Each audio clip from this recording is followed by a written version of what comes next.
नमस्कार मित्रों, कबीरदास जी ने क्या खूब कहा है, काल करे सो आज कर, आज करे सो अब, पल में परलय होएगी बहुरी करेगा कब। दोस्तों, आज अगर हमारे पास सबसे बहुमूल्य संपत्ति कोई है तो वह है समय। क्योंकि पैसा, नाम, शोहरत सब वापस मिल सकता है, पर एक बार चला गया समय कभी नहीं लौटता। आज मैं आपको समय के महत्व पर एक कहानी सुनाने जा रहा हूँ।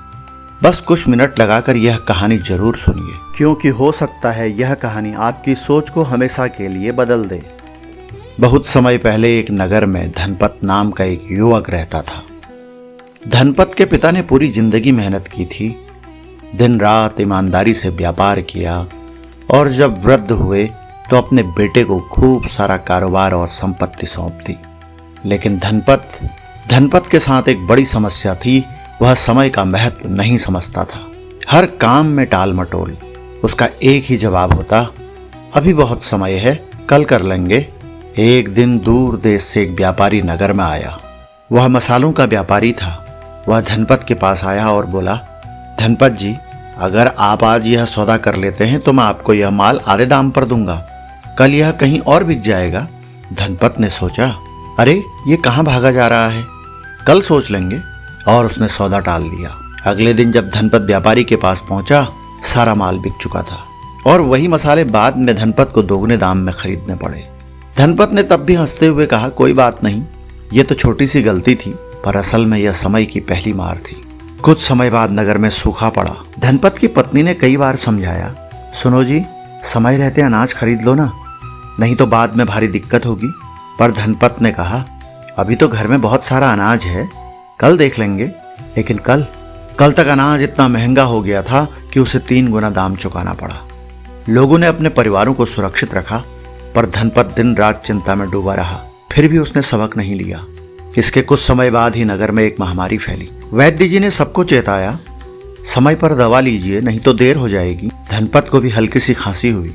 पत्नी बोली, आज ही दवा ले आओ, वैद्य जी को दिखा कर आओ। लेकिन धनपत हंसकर बोला, अरे ये तो छोटी सी बात है, कल ले लेंगे। पर उस रात खांसी तेज हो गई और सुबह तक वह बिस्तर पर गिर पड़ा। वैद्य जी आए, लेकिन बोले, अब देर हो चुकी है, काश तुमने समय रहते दवा ले ली होती। धनपत आंसुओं में डूब गया। अब उसे समझ आया कि उसने व्यापार, धन और स्वास्थ्य सब खोया है, और यह सब सिर्फ एक वजह से, उसकी कल कर लेंगे वाली आदत की वजह से। मित्रों, यह एक छोटी सी कहानी है, किंतु यह कहानी सिर्फ धनपत की नहीं है, यह हम सब की है। हर दिन हम छोटे छोटे काम टालते हैं, अभी तो वक्त है, कल कर लेंगे।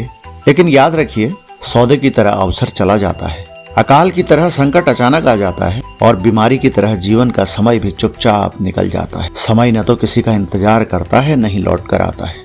दोस्तों, पैसा खोकर हम दोबारा कमा सकते हैं, रिश्ते टूटकर भी दोबारा जोड़ सकते हैं, लेकिन समय एक बार चला गया तो कभी नहीं लौटता। इसलिए आज से ही एक संकल्प लीजिए, कल पर नहीं, आज पर जीऊंगा।